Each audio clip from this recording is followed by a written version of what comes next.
KaraokeBooks. Mansfield Park. Written by Jane Austen. Audiobook. Chapter 9. Mr. Rushworth was at the door to receive his fair lady, and the whole party were welcomed by him with due attention. In the drawing-room they were met with equal cordiality by the mother, and Miss Bertram had all the distinction with each that she could wish. After the business of arriving was over, it was first necessary to eat, and the doors were thrown open to admit them through one or two intermediate rooms into the appointed dining parlour, where a collation was prepared with abundance and elegance. Much was said, and much was ate, and all went well. The particular object of the day was then considered. How would Mr. Crawford like, in what manner would he choose, to take a survey of the grounds? Mr. Rushworth mentioned his curricle. Mr. Crawford suggested the greater desirableness of some carriage which might convey more than two. To be depriving themselves of the advantage of other eyes and other judgments, might be an evil even beyond the loss of present pleasure. Mrs. Rushworth proposed that the chaise should be taken also, but this was scarcely received as an amendment. The young ladies neither smiled nor spoke. Her next proposition, of showing the house to such of them as had not been there before, was more acceptable, for Miss Bertram was pleased to have its size displayed, and all were glad to be doing something. The whole party rose accordingly, and under Mrs. Rushworth's guidance were shown through a number of rooms, all lofty, and many large, and amply furnished in the taste of 50 years back, with shining floors, solid mahogany, rich damask, marble, gilding and carving, each handsome in its way. Of pictures there were abundance, and some few good, but the larger part were family portraits, no longer anything to anybody but Mrs. Rushworth, who had been at great pains to learn all that the housekeeper could teach, and was now almost equally well qualified to show the house. On the present occasion she addressed herself chiefly to Miss Crawford and Fanny, but there was no comparison in the willingness of their attention, for Miss Crawford, who had seen scores of great houses, and cared for none of them, had only the appearance of civilly listening, while Fanny, to whom everything was almost as interesting as it was new, attended with unaffected earnestness to all that Mrs. Rushworth could relate of the family in former times, its rise and grandeur, regal visits and loyal efforts, delighted to connect anything with history already known, or warm her imagination with scenes of the past. The situation of the house excluded the possibility of much prospect from any of the rooms, and while Fanny and some of the others were attending Mrs. Rushworth, Henry Crawford was looking grave and shaking his head at the windows. Every room on the west front looked across a lawn to the beginning of the avenue immediately beyond tall iron palisades and gates. Having visited many more rooms than could be supposed to be of any other use than to contribute to the window tax, and find employment for housemaids, now, said Mrs. Rushworth, we are coming to the chapel, which properly we ought to enter from above, and look down upon. But as we are quite among friends, I will take you in this way, if you will excuse me. They entered. Fanny's imagination had prepared her for something grander than a mere, spacious, oblong room, fitted up for the purpose of devotion, with nothing more striking or more solemn than the profusion of mahogany, and the crimson velvet cushions appearing over the ledge of the family gallery above. I am disappointed, cousin, said she, in a low voice to Edmund. This is not my idea of a chapel. There is nothing awful here, nothing melancholy, nothing grand. Here are no aisles, no arches, no inscriptions, no banners. No banners, cousin, to be blown by the night wind of heaven. No signs that a Scottish monarch sleeps below. You forget, Fanny, how lately all this has been built, and for how confined a purpose, compared with the old chapels of castles and monasteries. It was only for the private use of the family. They have been buried, I suppose, in the parish church. There you must look for the banners and the achievements. It was foolish of me not to think of all that, but I am disappointed. Mrs. Rushworth began her relation. This chapel was fitted up as you see it, in James II's time. Before that period, as I understand, the pews were only wainscot, and there is some reason to think that the linings and cushions of the pulpit and family seat were only purple cloth, but this is not quite certain. It is a handsome chapel, and was formerly in constant use both morning and evening. Prayers were always read in it by the domestic chaplain, within the memory of many. But the late Mr. Rushworth left it off. Every generation has its improvements, said Miss Crawford, with a smile, to Edmund. Mrs. Rushworth was gone to repeat her lesson to Mr. Crawford, and Edmund, Fanny, and Miss Crawford remained in a cluster together. "It is a pity," cried Fanny, "that the custom should have been discontinued. It was a valuable part of former times. There is something in a chapel and chaplain so much in character with a great house, with one's ideas of what such a household should be. A whole family assembling regularly for the purpose of prayer is fine." "Very fine indeed," said Miss Crawford, laughing. "It must do the heads of the family a great deal of good to force all the poor housemaids and footmen to leave business and pleasure, and say their prayers here twice a day, while they are inventing excuses themselves for staying away." "That is hardly Fanny's idea of a family assembling," said Edmund. "If the master and mistress do not attend themselves, there must be more harm than good in the custom. At any rate, it is safer to leave people to their own devices on such subjects. Everybody likes to go their own way, to choose their own time and manner of devotion. The obligation of attendance, the formality, the restraint, the length of time, altogether it is a formidable thing and what nobody likes, and if the good people who used to kneel and gape in that gallery could have foreseen that the time would ever come when men and women might lie another 10 minutes in bed, when they woke with a headache, without danger of reprobation, because chapel was missed, they would have jumped with joy and envy. Cannot you imagine with what unwilling feelings the former belles of the house of Rushworth did many a time repair to this chapel? The young Mrs. Eleanors and Mrs. Bridgets, starched up into seeming piety, but with heads full of something very different, especially if the poor chaplain were not worth looking at, and, in those days, I fancy parsons were very inferior even to what they are now. For a few moments she was unanswered. Fanny colored and looked at Edmund, but felt too angry for speech, and he needed a little recollection before he could say, "Your lively mind can hardly be serious even on serious subjects. You have given us an amusing sketch, and human nature cannot say it was not so. We must all feel at times the difficulty of fixing our thoughts as we could wish, but if you are supposing it a frequent thing, that is to say, a weakness grown into a habit from neglect, what could be expected from the private devotions of such persons? Do you think the minds which are suffered, which are indulged in wanderings in a chapel, would be more collected in a closet? Yes, very likely. They would have 2 chances at least in their favor. There would be less to distract the attention from without, and it would not be tried so long. The mind which does not struggle against itself under one circumstance, would find objects to distract it in the other, I believe, and the influence of the place and of example may often rouse better feelings than are begun with. The greater length of the service, however, I admit to be sometimes too hard a stretch upon the mind. One wishes it were not so, but I have not yet left Oxford long enough to forget what chapel prayers are." While this was passing, the rest of the party being scattered about the chapel, Julia called Mr. Crawford's attention to her sister, by saying, "Do look at Mr. Rushworth and Maria, standing side by side, exactly as if the ceremony were going to be performed. Have not they completely the air of it?"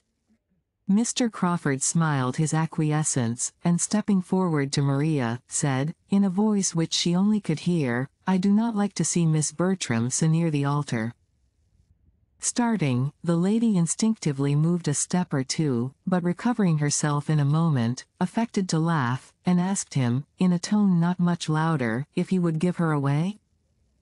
"I am afraid I should do it very awkwardly," was his reply, with a look of meaning.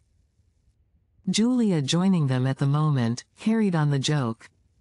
"Upon my word, it is really a pity that it should not take place directly, if we had but a proper license, for here we are all together, and nothing in the world could be more snug and pleasant." And she talked and laughed about it with so little caution, as to catch the comprehension of Mr. Rushworth and his mother, and expose her sister to the whispered gallantries of her lover, while Mrs. Rushworth spoke with proper smiles and dignity of its being a most happy event to her whenever it took place. "If Edmund were but in orders," cried Julia, and running to where he stood with Miss Crawford and Fanny, "my dear Edmund, if you were but in orders now, you might perform the ceremony directly. How unlucky that you are not ordained. Mr. Rushworth and Maria are quite ready." Miss Crawford's countenance as Julia spoke, might have amused a disinterested observer. She looked almost aghast under the new idea she was receiving. Fanny pitied her. How distressed she will be at what she said just now, passed across her mind. "Ordained," said Miss Crawford. "What, are you to be a clergyman?" "Yes, I shall take orders soon after my father's return, probably at Christmas." Miss Crawford, rallying her spirits, and recovering her complexion, replied only, "If I had known this before, I would have spoken of the cloth with more respect, and turned the subject." The chapel was soon afterwards left to the silence and stillness which reigned in it with few interruptions throughout the year. Miss Bertram, displeased with her sister, led the way, and all seemed to feel that they had been there long enough. The lower part of the house had been now entirely shown, and Mrs. Rushworth, never weary in the cause, would have proceeded towards the principal staircase, and taken them through all the rooms above, if her son had not interposed with a doubt of there being time enough. "For if," said he, with the sort of self-evident proposition which many a clearer head does not always avoid, "we are too long going over the house, we shall not have time for what is to be done out of doors. It is past 2, and we are to dine at 5.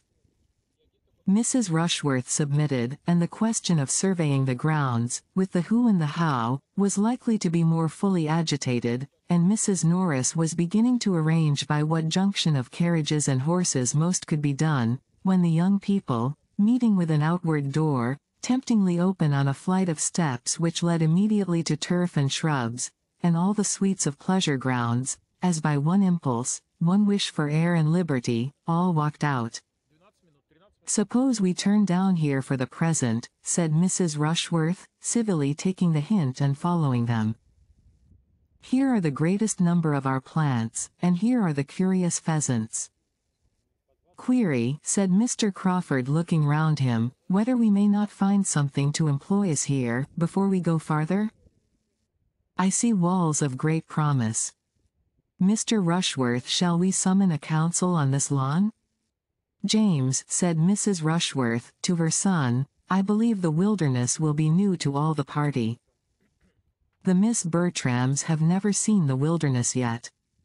No objection was made, but for some time there seemed no inclination to move in any plan, or to any distance. All were attracted at first by the plants or the pheasants, and all dispersed about in happy independence. Mr. Crawford was the first to move forward, to examine the capabilities of that end of the house. The lawn, bounded on each side by a high wall, contained beyond the first planted area, a bowling green, and beyond the bowling green a long terrace walk, backed by iron palisades, and commanding a view over them into the tops of the trees of the wilderness immediately adjoining. It was a good spot for fault-finding. Mr. Crawford was soon followed by Miss Bertram and Mr. Rushworth, and when after a little time the others began to form into parties, these three were found in busy consultation on the terrace by Edmund, Miss Crawford and Fanny, who seemed as naturally to unite, and who after a short participation of their regrets and difficulties, left them and walked on.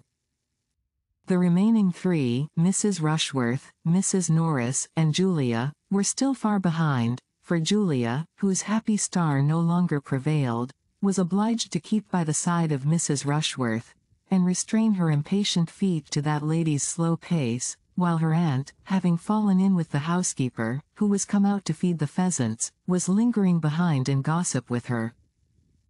Poor Julia, the only one out of the 9 not tolerably satisfied with their lot, was now in a state of complete penance, and as different from the Julia of the barouche box as could well be imagined. The politeness which she had been brought up to practice as a duty made it impossible for her to escape, while the want of that higher species of self-command, that just consideration of others, that knowledge of her own heart, that principle of right which had not formed any essential part of her education, made her miserable under it. "This is insufferably hot," said Miss Crawford when they had taken one turn on the terrace, and were drawing a second time to the door in the middle which opened to the wilderness. "Shall any of us object to being comfortable? Here is a nice little wood, if one can but get into it. What happiness if the should not be locked! But of course it is, for in these great places, the gardeners are the only people who can go where they like." The door, however, proved not to be locked, and they were all agreed in turning joyfully through it, and leaving the unmitigated glare of day behind. A considerable flight of steps landed them in the wilderness, which was a planted wood of about 2 acres, and though chiefly of larch and laurel, and beech cut down, and though laid out with too much regularity, was darkness and shade, and natural beauty, compared with the bowling green and the terrace. They all felt the refreshment of it, and for some time could only walk and admire. At length, after a short pause, Miss Crawford began with, "So you are to be a clergyman, Mr. Bertram. This is rather a surprise to me." "Why should it surprise you? You must suppose me designed for some profession, and might perceive that I am neither a lawyer, nor a soldier, nor a sailor." "Very true, but, in short, it had not occurred to me." "And you know there is generally an uncle or a grandfather to leave a fortune to the second son." "A very praiseworthy practice," said Edmund, "but not quite universal. I am one of the exceptions, and being one, must do something for myself." "But why are you to be a clergyman? I thought that was always the lot of the youngest, where there were many to choose before him." "Do you think the church itself never chosen then?" "Never is a black word. But yes, in the never of conversation, which means not very often, I do think it. For what is to be done in the church? Men love to distinguish themselves, and in either of the other lines, distinction may be gained, but not in the church. A clergyman is nothing. The nothing of conversation has its gradations, I hope, as well as the never. A clergyman cannot be high in state or fashion. He must not head mobs, or set the ton in dress. But I cannot call that situation nothing, which has the charge of all that is of the first importance to mankind, individually or collectively considered, temporally and eternally, which has the guardianship of religion and morals, and consequently of the manners which result from their influence. No one here can call the office nothing. If the man who holds it is so, it is by the neglect of his duty, by foregoing its just importance, and stepping out of his place to appear what he ought not to appear. You assign greater consequence to the clergyman than one has been used to hear given, or than I can quite comprehend. One does not see much of this influence and importance in society, and how can it be acquired where they are so seldom seen themselves? How can 2 sermons a week, even supposing them worth hearing, supposing the preacher to have the sense to prefer Blair's to his own, do all that you speak of? Govern the conduct and fashion the manners of a large congregation for the rest of the week? One scarcely sees a clergyman out of his pulpit. You are speaking of London. I am speaking of the nation at large. The metropolis, I imagine, is a pretty fair sample of the rest. Not, I should hope, of the proportion of virtue to vice throughout the kingdom. We do not look in great cities for our best morality. It is not there that respectable people of any denomination can do most good, and it certainly is not there that the influence of the clergy can be most felt. A fine preacher is followed and admired, but it is not in fine preaching only that a good clergyman will be useful in his parish and his neighborhood, where the parish and neighborhood are of a size capable of knowing his private character, and observing his general conduct, which in London can rarely be the case. The clergy are lost there in the crowds of their parishioners. They are known to the largest part only as preachers. And with regard to their influencing public manners, Miss Crawford must not misunderstand me, or suppose I mean to call them the arbiters of good breeding, the regulators of refinement and courtesy, the masters of the ceremonies of life. The manners I speak of might rather be called conduct, perhaps, the result of good principles, the effect, in short, of those doctrines which it is their duty to teach and recommend, and it will, I believe, be everywhere found that as the clergy are, or are not what they ought to be, so are the rest of the nation. Certainly, said Fanny with gentle earnestness. There, cried Miss Crawford, you have quite convinced Miss Price already. I wish I could convince Miss Crawford too.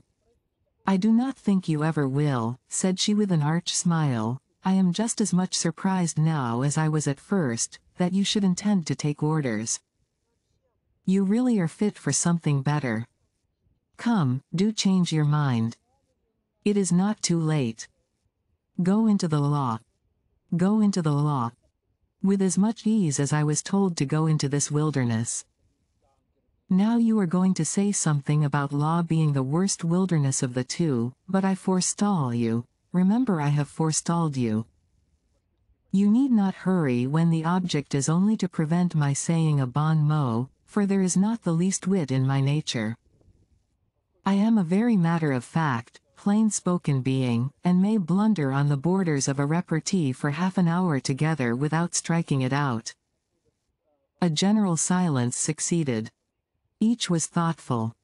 Fanny made the first interruption by saying, I wonder that I should be tired with only walking in this sweet wood, but the next time we come to a seat, if it is not disagreeable to you, I should be glad to sit down for a little while. My dear Fanny, cried Edmund, immediately drawing her arm within his, how thoughtless I have been. I hope you are not very tired. Perhaps, turning to Miss Crawford, my other companion may do me the honor of taking an arm. Thank you, but I am not at all tired. She took it, however, as she spoke, and the gratification of having her do so, of feeling such a connection for the first time, made him a little forgetful of Fanny. You scarcely touch me, said he. You do not make me of any use. What a difference in the weight of a woman's arm from that of a man. At Oxford I have been a good deal used to have a man lean on me for the length of a street, and you are only a fly in the comparison. I am really not tired, which I almost wonder at, for we must have walked at least a mile in this wood. Do not you think we have? Not half a mile, was his sturdy answer, for he was not yet so much in love as to measure distance, or reckon time, with feminine lawlessness. Oh! You do not consider how much we have wound about. We have taken such a very serpentine course, and the wood itself must be half a mile long in a straight line, for we have never seen the end of it yet, since we left the first great path. But if you remember, before we left that first great path, we saw directly to the end of it. We looked down the whole vista, and saw it closed by iron gates, and it could not have been more than a furlong in length. Oh! I know nothing of your furlongs, but I am sure it is a very long wood, and that we have been winding in and out ever since we came into it, and therefore when I say that they have walked a mile in it, I must speak within compass. We have been exactly a quarter of an hour here, said Edmund, taking out his watch. Do you think we are walking 4 miles an hour? Oh. Do not attack me with your watch. A watch is always too fast or too slow. I cannot be dictated to by a watch. A few steps farther brought them out at the bottom of the very walk they had been talking of, and standing back, well shaded and sheltered, and looking over a ha-ha into the park, was a comfortable-sized bench, on which they all sat down. "I am afraid you are very tired, Fanny," said Edmund, observing her. "Why would not you speak sooner? This will be a bad day's amusement for you, if you are to be knocked up. Every sort of exercise fatigues her so soon, Miss Crawford, except riding. How abominable in you, then, to let me engross her horse as I did all last week. I am ashamed of you and of myself, but it shall never happen again. Your attentiveness and consideration make me more sensible of my own neglect. Fanny's interest seems in safer hands with you than with me. That she should be tired now, however, gives me no surprise, for there is nothing in the course of one's duties so fatiguing as what we have been doing this morning, seeing a great house, dawdling from one room to another, straining one's eyes and one's attention, hearing what one does not understand, admiring what one does not care for. It is generally allowed to be the greatest bore in the world, and Miss Price has found it so, though she did not know it. I shall soon be rested, said Fanny. To sit in the shade on a fine day, and look upon verdure, is the most perfect refreshment. After sitting a little while, Miss Crawford was up again. I must move, said she, resting fatigues me. I have looked across the ha-ha till I am weary. I must go and look through that iron gate at the same view, without being able to see it so well. Edmund left the seat likewise. Now, Miss Crawford, if you will look up the walk, you will convince yourself that it cannot be half a mile long, or half a mile. It is an immense distance, said she. I see that with a glance. He still reasoned with her, but in vain. She would not calculate, she would not compare.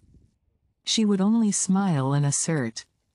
The greatest degree of rational consistency could not have been more engaging, and they talked with mutual satisfaction. At last it was agreed that they should endeavor to determine the dimensions of the wood by walking a little more about it. They would go to one end of it, in the line they were then in, for there was a straight green walk along the bottom by the side of the ha-ha, and perhaps turn a little way in some other direction, if it seemed likely to assist them, and be back in a few minutes. Fanny said she was rested, and would have moved too, but this was not suffered. Edmund urged her remaining where she was with an earnestness which she could not resist, and she was left on the bench to think with pleasure of her cousin's care, but with great regret that she was not stronger. She watched them till they had turned the corner, and listened till all sound of them had ceased. If you liked what you heard, please subscribe to the channel.